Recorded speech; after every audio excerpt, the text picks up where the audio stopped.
नमस्कार, आप देख रहे हैं आज की खबर और मैं हूं आपके साथ नीलम। बुलेटिन की शुरुआत में सबसे पहले नजर हेडलाइंस पर। नोटबंदी के बाद पहली बार पीएम पहुंचे बनारस, कहा देश की सफाई हो रही है तो गंध तो आएगी।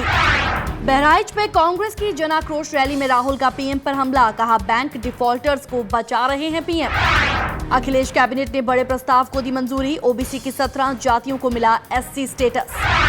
और उन्नाव में बीजेपी की परिवर्तन यात्रा में पहुंचे साक्षी महाराज, पीएम मोदी की तारीफ में जमकर पढ़े कसीदे।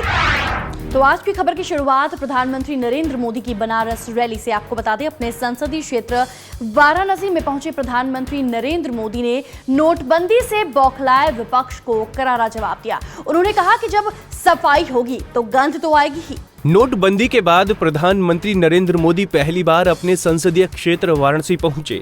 इस दौरान उन्होंने अपने फैसले का बचाव करते हुए राहुल गांधी के आरोपों पर भी पलटवार किया।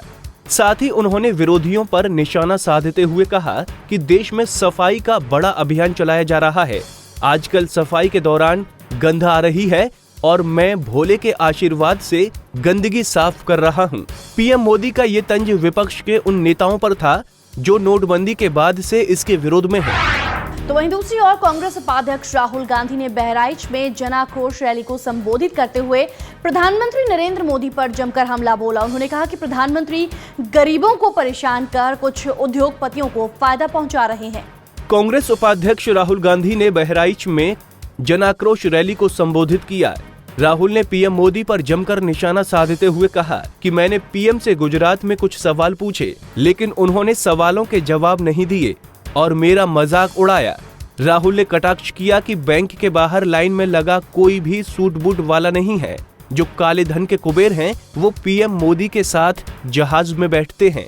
यही नहीं, राहुल ने ये भी कहा कि पीएम मोदी ने बैंक डिफॉल्टर विजय माल्या और ललित मोदी को फंसता देख भगा दिया। और अब बात करते हैं अखिलेश सरकार के सबसे बड़े फैसले की। आपको बता दें, वो 17 जातियां जो ओबीसी में थी अब उन्हें एससी में शामिल कर लिया गया है, यानी कि ओबीसी से स्टेटस बदलकर उन जातियों का स्टेटस एससी कर दिया गया है। आपको बता दें, इससे पहले भी सपा सुप्रीमो मुलायम सिंह यादव इन जातियों के स्टेटस बदलने की बात कह चुके थे। सीएम अखिलेश यादव ने आगामी विधानसभा चुनाव को देखते हुए एक बड़ा फैसला लिया है। आपको बता दें कि सीएम अखिलेश यादव ने अपनी कैबिनेट में एक अहम फैसला लेकर प्रदेश की 17 जातियों को एससी का दर्जा दिया है। इसे आगामी विधानसभा चुनाव को देखते हुए अखिलेश सरकार का अहम कदम माना जा सकता है, क्योंकि सरकार के इस फैसले से इन 17 जातियों को केंद्रीय शैक्षिक संस्थानों में वर्तमान नीतियों के तहत आरक्षण का लाभ उठाने में मदद मिलेगी। और उन्नाव में हुई बीजेपी की परिवर्तन यात्रा की बात करते हैं, जहां पर बीजेपी सांसद साक्षी महाराज पहुंचे। साक्षी महाराज ने जब रैली को संबोधित किया तो प्रधानमंत्री नरेंद्र मोदी की तारीफ में उन्होंने जमकर कसीदे पढ़े। उन्होंने कहा कि प्रधानमंत्री नरेंद्र मोदी का देश ही नहीं बल्कि पूरा विश्व दीवाना है। यूपी की सत्ता में वापसी के लिए बीजेपी प्रदेश में परिवर्तन यात्रा निकाल रही है, जिसके चलते बीजेपी की परिवर्तन यात्रा उन्नाव पहुंची, जहां साक्षी महाराज ने विरोधियों पर जमकर निशाना साधा। उन्होंने कहा कि सपा, बसपा और कांग्रेस चोर चोर मौसेरे भाई हैं। आपको बता दें कि बीजेपी की परिवर्तन यात्रा 6 नवम्बर से सहारनपुर से शुरू हुई थी, जो 25 दिसम्बर को लखनऊ में पीएम मोदी की रैली के साथ समाप्त होगी।